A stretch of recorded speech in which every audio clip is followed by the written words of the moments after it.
और गोवा में India energy week की शुरुआत हो चुकी है। 9 फरवरी तक चलने वाले इस इवेंट का उद्घाटन प्रधानमंत्री नरेंद्र मोदी ने किया। इस मौके पर पीएम मोदी ने कहा कि भारत में अगले 5 से 6 साल में एनर्जी सेक्टर में 67 अरब डॉलर का निवेश होगा। साथ ही उन्होंने ग्लोबल निवेशकों को भारत की विकास गाथा का हिस्सा बनने के लिए भी आमंत्रित किया।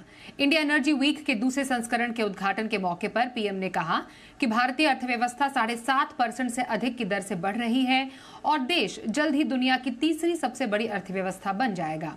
पीएम ने कहा कि भारत एनर्जी सेक्टर में अभूतपूर्व निवेश कर रहा है जो पहले कभी नहीं हुआ।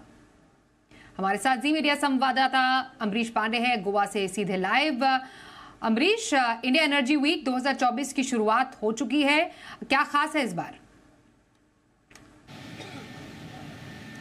देखिए, एनर्जी वीक की शुरुआत हो चुकी है और ख़ास इस बात पे दो ही चीज़ें रखी गई हैं। पहला तो सस्टेनेबिलिटी, दूसरा अफोर्डेबिलिटी, क्योंकि सरकार का फोकस लगातार इसी बात पे कि जिस तरह से भारत की अर्थव्यवस्था बढ़ रही है ऐसे में एनर्जी की डिमांड बढ़ेगी और डिमांड बढ़ेगी तो उसकी पूर्ति होने के लिए पूरी मात्रा में, भरपूर मात्रा में एनर्जी होनी चाहिए। लिहाजा भारत की कोशिश यही है कि जितना फॉसिल फ्यूल से एनर्जी उसको मिल रही है वो तो ठीक है, साथ साथ वो अपनी इम्पोर्ट पे जो डिपेंडेंसी वो घटाते हुए सस्टेनेबल एनर्जी और रिन्यूएबल एनर्जी के जो सोर्सेस हैं उसका इस्तेमाल बढ़ाएगा। अगर 5 साल की बात करें तो ये भारत जो है सोलर और विंड पावर से लगभग 30% का पोर्टफोलियो अपने एनर्जी डिमांड का वो पूरा करने की कोशिश में है, तैयारी में है। साथ साथ प्रधानमंत्री ने 3 बहुत अहम बातें कही हैं। पहला तो ये कि गैस सबसे बड़ा टर्निंग पॉइंट होगा पूरी इस ट्रांजिशन में, और तो गैस के लिए अगले 5 साल में लगभग $67 बिलियन का इन्वेस्टमेंट किया जाएगा और जो गैस में ब्लेंडिंग है वो भी 6% से बढ़ा के 15% करने की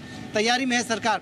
इसके साथ साथ सरकार ने कहा है कि बजट में जो घोषणा हुई थी 11 लाख करोड़ के इंफ्रास्ट्रक्चर फंड की, उस फंड का सबसे बड़ा हिस्सा जो है एनर्जी के इंफ्रास्ट्रक्चर को बूस्ट करने में, उसको बढ़ाने में दिया जाएगा। इसके पीछे की 2 मंशा है। पहला तो ये कि इससे आत्मनिर्भरता का जो गोल है वो जल्दी अचीव हो सकेगा, इंपोर्ट पर डिपेंडेंसी घटेगी और उम्मीद है कि आने वाले दिनों में जो पेट्रोल, डीजल और सीएनजी और गैस के दाम हैं वो भी सरकार नियंत्रित रख पाएगी। स्वाति